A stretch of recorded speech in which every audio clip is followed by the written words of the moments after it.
Sinabi pa ni Jesus, "Narinig ninyo na sinabi noong una sa ating mga ninuno, huwag kayong papatay, dahil ang sinumang pumatay ay parurusahan.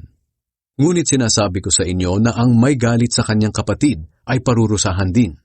At ang humamak sa kanyang kapatid at magsabi sa kanya, wala kang silbi, ay dadalhin sa mataas na hukuman.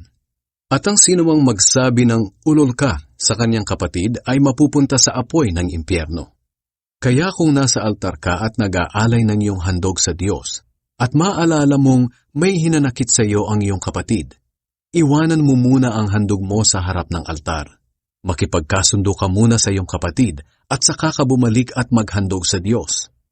Kapag may nagdedemanda sa iyo, makipag-ayos ka kaagad sa kanya habang papunta pa lang kayo sa hukuman.